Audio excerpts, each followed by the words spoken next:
입니다. 주님의 이름으로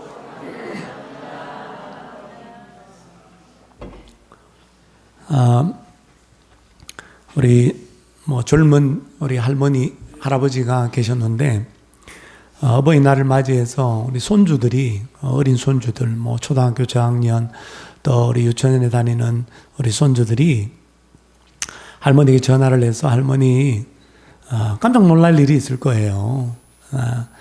기대하세요.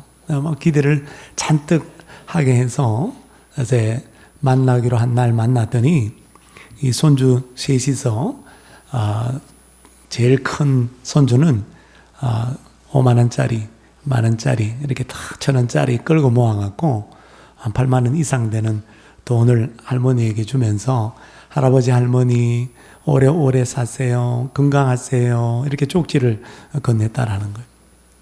둘째는 3만 원, 셋째는 만 원. 이렇게 해서 할아버지, 할머니 오래오래 건강하게 사세요. 할아버지 기분이 너무 좋았어. 그래가지고 야 오늘 너희들 내가 뭐든지 해주고 싶다. 원하는 대로 내가 다 해주겠다. 이렇게 말을 했다라는 겁니다. 여러분 비록 어린 손주들이지만 돈의 위력을 모르겠습니까? 돈의 위력을 그들도 압니다. 이게 돈이 얼마나 이게 파워가 있는지를 모를 리가 없어요. 왜? 너무나 빠르잖아요, 요즘 애들은. 그런데도 그 용돈을 모아가지고 그렇게 할아버지 할머니 드리겠다고 그렇게 쪽지와 함께 이렇게 드렸으니까 얼마나 할아버지 할머니가 기분이 좋았겠어요. 그런데 디모데후서 3장 말씀해 보면 말세가 되면은 사람들에게 나타나는 현상 15가지를 나열하고 있는데 거기에 보면 특징이 있어요. 사랑이라는 단어가 3번 나오는데 어디에 쓰여졌냐면 자기를 사랑하고 돈을 사랑하고 쾌락을 사랑한다. 그러니까 말세의 사람들의 모습은 사랑의 대상이 하나님이 아니라 자기와 돈과 쾌락이다.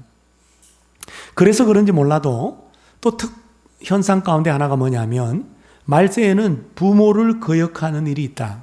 그렇게 말씀합니다.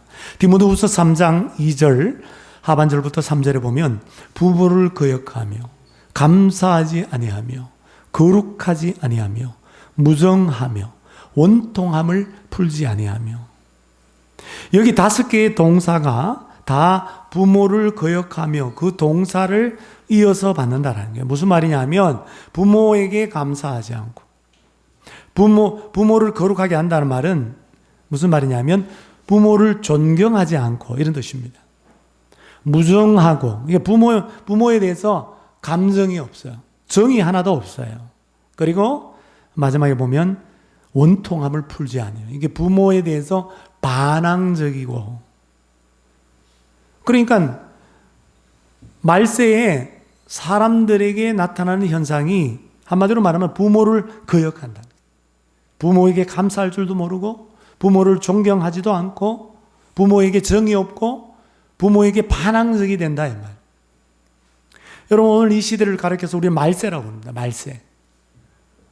예수님의 초림과 재림 사이를 우리는 말세라고 그러는데 우리는 말세 이 시대를 살아가는데 정말 이 디모데후서 말씀처럼 이런 일들이 정말 우리나라에도 많이 일어나고 있어요. 원래 예전에 우리나라는 효도로 유명한 나라입니다. 고종 황제의 밀사 노릇을 했던 홀버트 선교사가 이런 말을 했어요. 이 세상에서 효행이 최고인 나라는 조선이다. 미국 공사를 역임했던 샌즈도 나의 노년을 위하여 내가 다시 태어날 수 있다면 내가 조선 땅에서 태어나고 싶다. 노인들을 굉장히 대우를 해주는 걸 보고 내가 조선 땅에서 태어나고 싶다. 노후를 위해서, 노년을 위해서.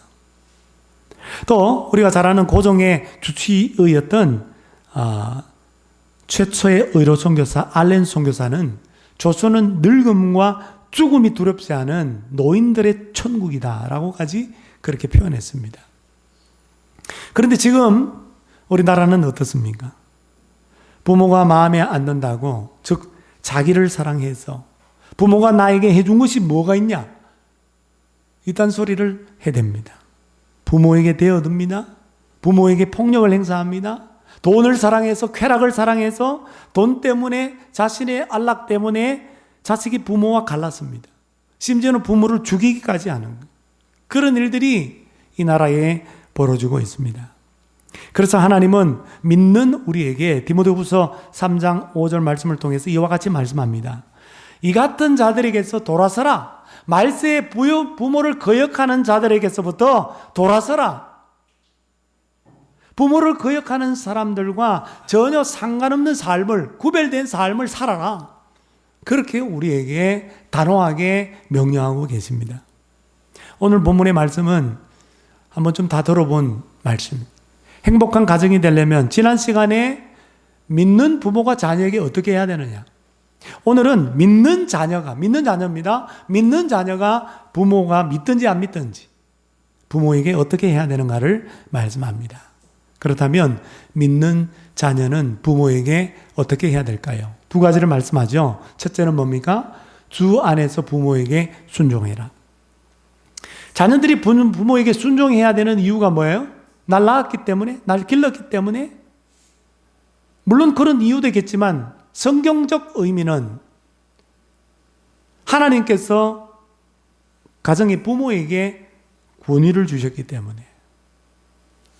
히브리 사람들은 하나님의 대리자를 한 세 사람 정도 얘기해요. 첫 번째는 왕이에요, 왕. 왕이 하나님의 대리자다. 무슨 말이냐면 하나님을 대신해서 이 나라를, 이 백성을 다스리는 분이다. 그래서 하나님의 대리자, 왕.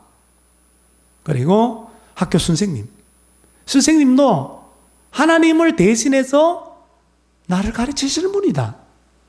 그리고 가정에서 부모. 하나님을 대신해서 하나님의 맡겨주신 권위로 자녀들을 하나님의 방법과 말씀으로 그렇게 양육하는 분이 부모라는 거예요. 그래서 여러분, 이 순종이라고 하는 단어는 신자들이 하나님에 대해서 쓰는 말이에요. 하나님께 순종하라 할 때 그 순종이에요. 근데 똑같은 그 순종이라는 단어를 부모에게도 그대로 쓰고 있다는 거예요. 왜냐하면 하나님께서 세우신 부모의 권위에 대한 순종이 하나님의 권위에 대한 그 권위에 대한 순종과도 같기 때문입니다. 그러므로 자녀들이 부모에게 순종하면 하나님께 순종하는 법을 배우게 되는 거예요. 눈에 보이는 부모에게 순종하지 못하는 자녀들은 보이지 않는 하나님 아버지께 순종하기가 어렵습니다. 권위에 대한 순종의 훈련이 이루어지는 첫 번째 공동체가 가정이라는 거예요. 하나님을 믿는다고 하면서 교회 다니면서도 하나님을 사랑하지 못하고 제대로 된 신앙생활 하지 못하는 사람들 보면 대개 부모와의 관계가 안 좋아요. 하나님을 아버지라고 그랬을 때 떠오르는 육신의 아버지의 모습이 너무나 왜곡되어 있고 너무나 안 좋기 때문에 하나님을 믿어도 부모에게 대들듯이 대들고 하나님을 믿어도 하나님께 감사하지 못하고 부모에게 감사하지 못하는 것처럼 은혜를 잊어버리는, 부모의 은혜를 잊어버리듯이 하나님 아버지의 은혜를 쉽게 잃어버리며 살아가는 그런 모습들이 나타나게 됩니다. 부모와의 관계는 하나님 아버지와의 관계에 매우 중요한 관련이 있습니다. 그래서 성경은 자녀들아 주 안에서 너희 부모에게 순종하라 말씀합니다. 쌍둥이 서신인 골로새서 3장 20절에는 자녀들아 모든 일에 everything 모든 일에 부모에게 순종해라. 그러니까 여러분, 성경에서 말하는 부모에 대한 순종은 자녀가 어떤 선택적으로 순종하는 게 아니에요. 뭐 이거는 순종하고 이거는 순종 안 하고 그게 아니에요. 모든 것에 순종해야 돼. 주님 안에서 절대 순종해야 돼. 절대 순종을 말하고 있습니다. 그러면 이렇게 말할 수 있죠. 아니 부모가 그러면 나쁜 일을 시키고 부모가 도둑질 해오라고 그렇게 명령하면은 순종해야 됩니까? 물론 순종하면 안 되죠. 부모에 대한 순종이 하나님께 대한 불순종이 되는 경우에는 궁극적인 권위자이신 하나님께 순종해야 합니다. 그러나 그럴 경우라 할지라도 부모에 대한 순종의 자세만은 잃어버려서는 안 된다라는 거예요. 예를 들어 부모가 야 도둑질 해와라 그렇게 시킨다면은 자녀는 부모에게 이렇게 말해야 돼. 믿는 자녀라면 아버지 저는 그 일을 못하겠습니다. 왜냐하면 도둑질은요 성경에서 금하는 거고요. 하나님이 금하신 일이기 때문입니다. 그러나 저는 부모님 말씀에 순종하고자 하는 저의 마음은 변하지 않습니다. 이렇게 말하면 되는 거예요. 그러면 부모와의 관계는 아름답게 유지될 수 있는 거예요. 이것이 뭐예요? 주 안에서 부모에게 순종하는 겁니다. 1절 하반절에 주 안에서 부모에게 순종하는 것이 어떻다고 그래요? 옳다라고 그렇게 평가합니다. 무슨 말입니까? 자녀들아, 주 안에서 순종하는 것은 도덕적으로도 옳다. 그리고 창조 질서적으로도 옳다. 윤리적으로도 옳다. 즉 마땅하다라는 뜻입니다. 그리고 골로새서 3장 20절 하반절에는 하나 덧붙여서 이렇게 말합니다. 자녀에게 순종해라. 이는 왜냐하면 주 안에서 기쁘게 하는 것이니라. 영어 성경에는 주님을 기쁘게 하는 것이라고 말합니다. 부모에게 순종하는 것이 주님을 기쁘시게 한다라고 얘기해요. 왜 그럴까요? 그것이 하나님의 뜻이기 때문입니다. 그것이 하나님의 명령이기 때문입니다. 그래서 우리가 부모에게 순종하라고 하는 그 하나님의 뜻에 명령에 순종하면 우리 하나님 여러분 기뻐하게 하시는 것인 줄로 믿습니다. 남편이 교통사고를 냈어요. 이분이 가해자예요. 근데 교통사고가 너무 커서 이 남편이 죽어버렸습니다. 그래서 남편 차량과 부딪힌 상대방 차량도 큰 피해를 입고 상해를 입었어요. 운전자도. 그러다 보니까 있는 재산 전부 다 끌고 모아가지고 그 보상비로 다 날려버렸습니다. 그 남편은 죽고 이제 아내가 남았고, 그리고 초등학교 3학년, 1학년 두 아이만 남았어요. 이 두 아이를 잘 키우려고 엄마가 일할 수밖에 없었어요. 그래서 아침 6시에 집을 나서서 아침에는 빌딩 청소를 하고, 점심때는 학교 배식을 하고, 저녁에는 식당에서 설거지를 하고, 하루 종일 그렇게 일을 하면서 고되게 살았습니다. 그러다 보니까 집안일은 자연히 초등학교 3학년 큰아들 몫이었는데, 그래도 참 감사한 것은, 다행인 것은 이 아들이 효자라는 거예요. 엄마 말을 너무너무 잘 들어요. 어느 날 엄마가 아침에 출근하기 전에 냄비에다가 콩을 잔뜩 집어넣고 집을 나서면서 큰아들 보라고 메모를 하나 남겼습니다. 누구누구야, 냄비에 콩을 앉혀 놓았으니까 이것을 졸여서 오늘 저녁 반찬으로 해라. 콩이 물러지면 간장을 넣어서 간을 맞추면 된다. 엄마가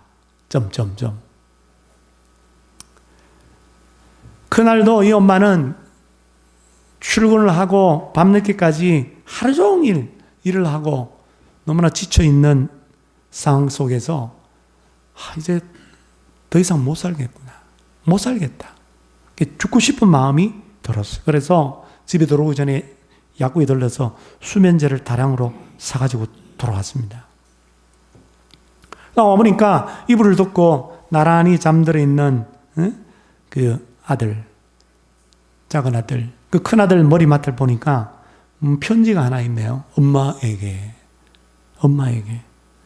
내용은 이것입니다. 엄마, 오늘 엄마가 말해준 대로 콩이 물렁해졌을 때 간장을 부었는데 동생이 짜서 못 먹겠다고 투정해서 한 대 때렸더니 울다가 잠들어 버렸어요.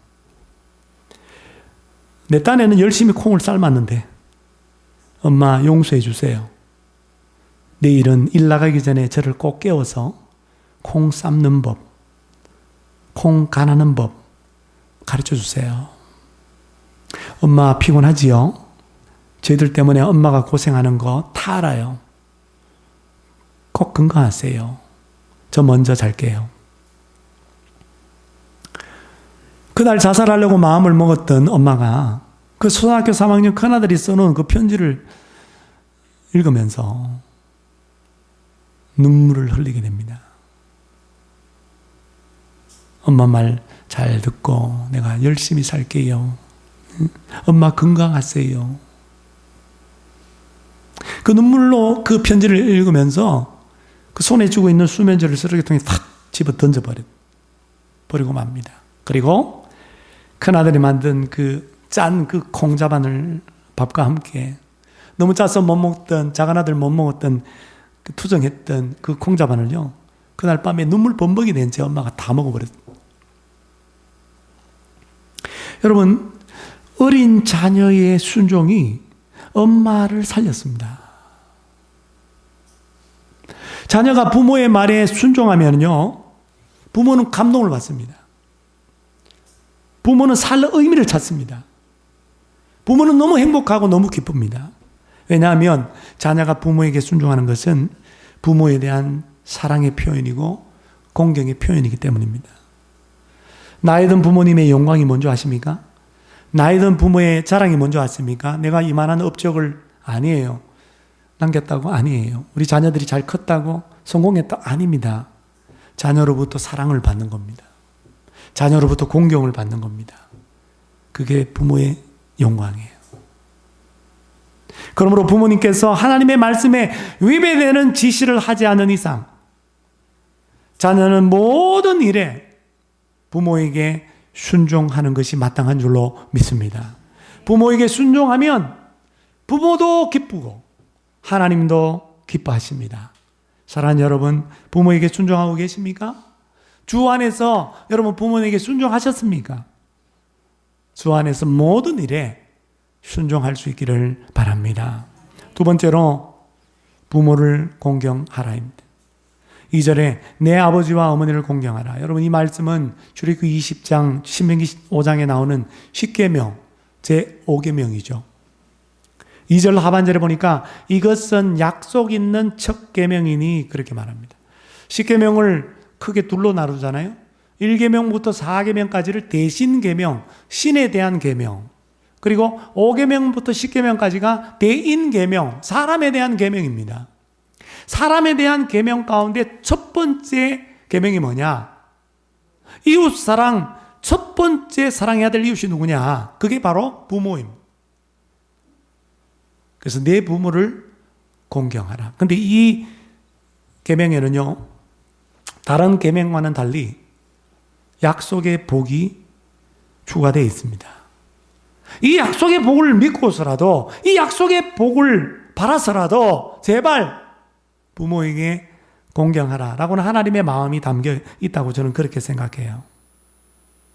어떤 약속의 복입니까? 오늘 3절에 보니까 내가 잘 되고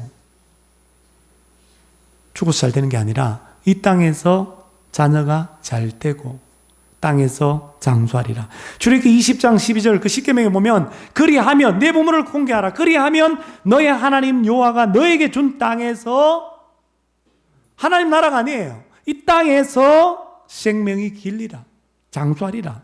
에베소서 같죠? 신명기 5장에 거기 10계명에도 보면 그리하면 너의 하나님 여호와가 너에게 준 땅에서 내 생명이 길고 하나 더 붙였어요. 뭐예요? 복을 누리리라. 잘 되고 복을 누리고 장수하게 되리라.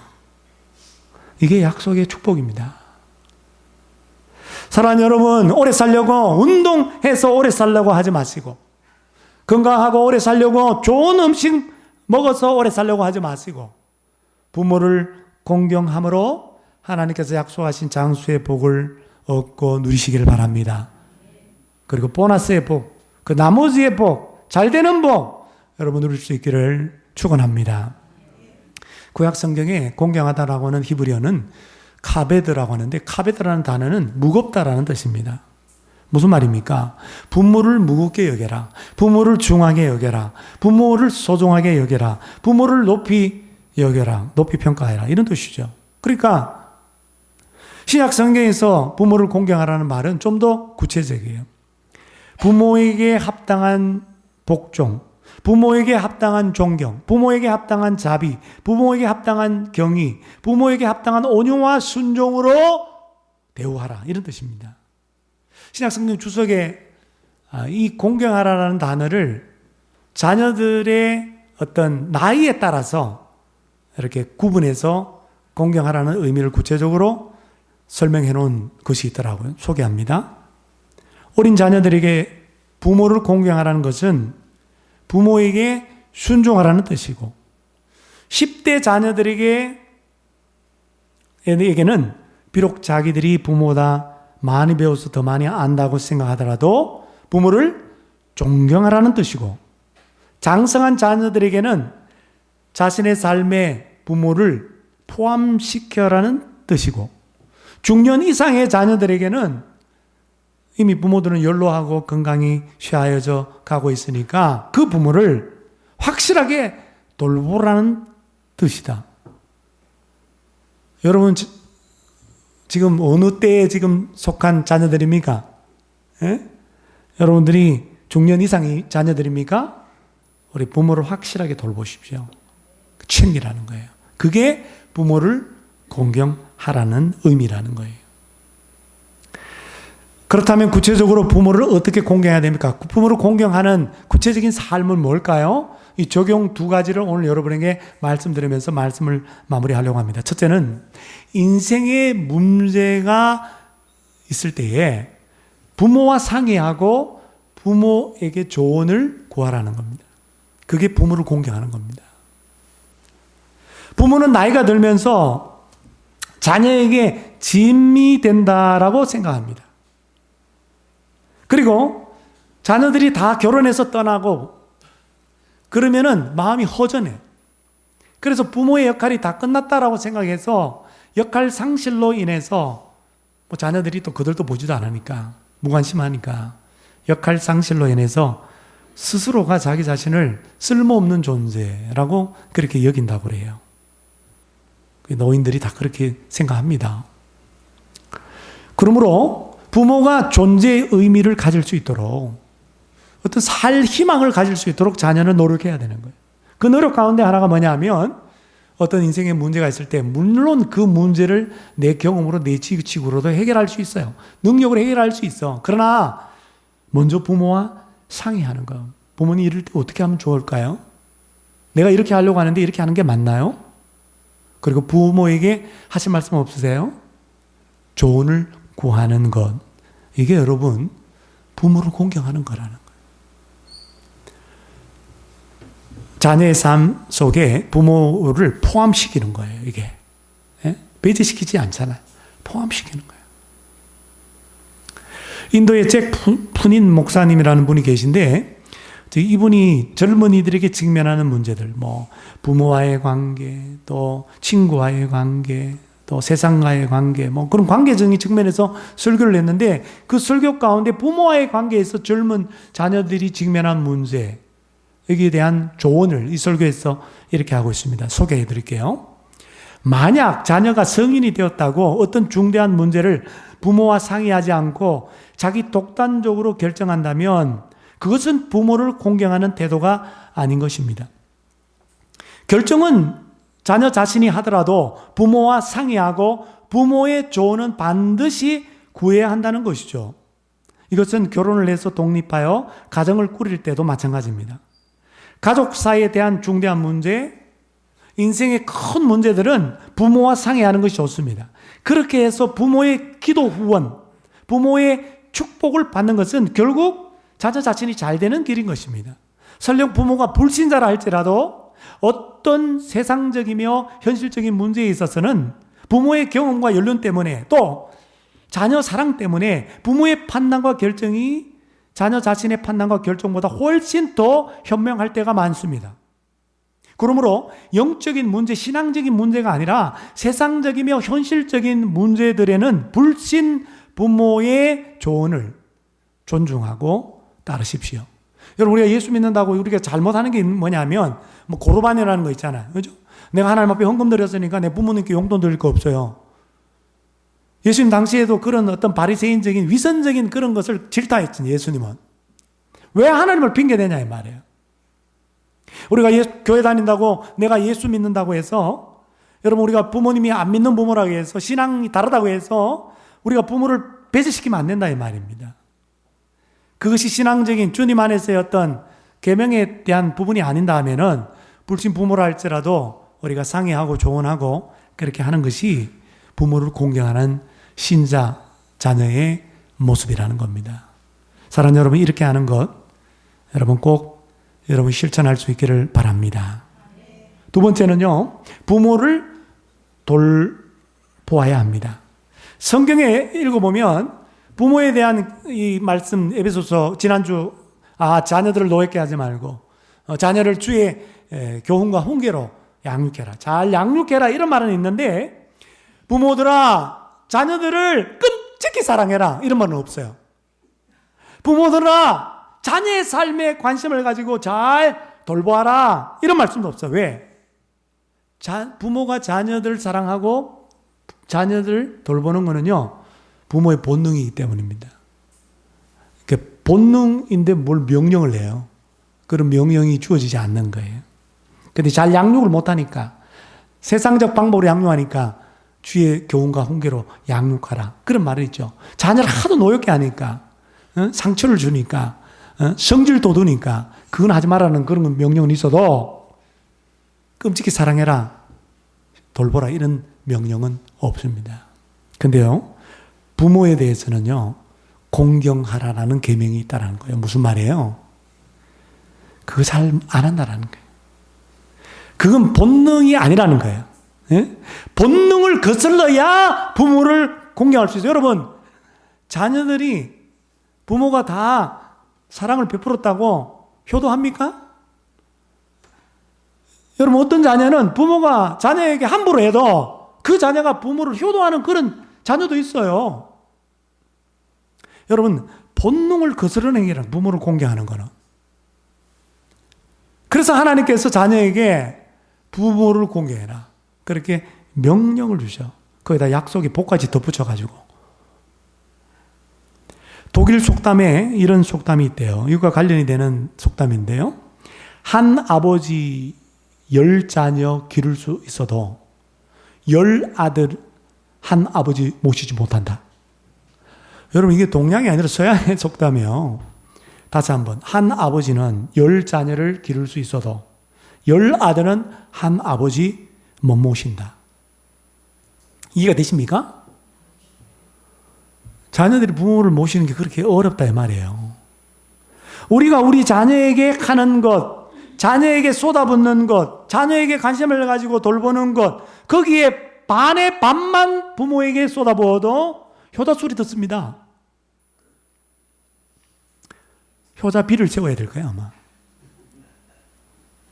연로하신 부모의 고통 가운데 또 하나는, 아까 이게 쓸모없는 존재라는 그런 생각, 또 하나는 빈곤, 은퇴하고 노후 준비가 안 돼 있으면 가난할 수밖에 없어요. 그 다음에 질병, 뭐 어쩔 수 없죠. 나이 들어서 찾아오는 질병. 그리고 고독이에요, 고독. 부부가 같이 살아있으면 좋은데 연로하신 부부가 한 분 그냥 먼저 세상 떠나면요, 진짜 고독합니다. 그러므로 연로하신 이 부모의 이 고통을 자녀들이 헤아려 보고 좀 관심을 가지고 돌봐 줘야 된다는 거예요. 그게 여러분 부모를 공경하는 법이라는 거예요. 예수님은 여러분 성령으로 잉태돼서 동정녀 마리아 인간에게서 태어나셨지만, 그러나 그 하나님의 아들이시면서도 육신의 어머니 마리아를 돌보았어요. 누가복음 2장에 보면 예수님 12살 때 어린 시절의 기록이 유일하게 나오는데, 성전에 갔다 와서 나중에 보면 부모에게 순종하여 받들더라 이렇게 되어 있어요. 12살 먹은 예수님이 부모에게 순종하여 받들었다는 거예요.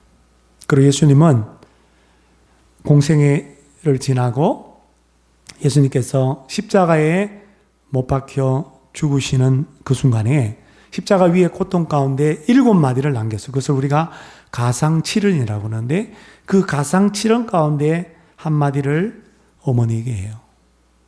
요한복음 19장 26절, 육신의 어머니 마리아를 십자가 위에서 바라보면서 여자여 보소서 아들입니다. 어머니 곁에 서 있는 예수님이 가장 사랑했던 애제자 사도 제자 요한을 가리키면서 그렇게 말씀하셨어요. 어머니에게.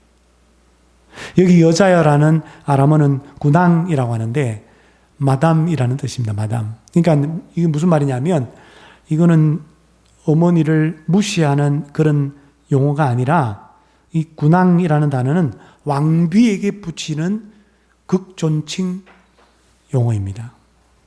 그러니까 육신의 어머니 마리아를 보면서 예수님은 마지막 숨이 멎는 그 순간에 최고로 존귀한 여인에게 쓰는 그 호칭을 사용하고 있다는 거예요. 구낭.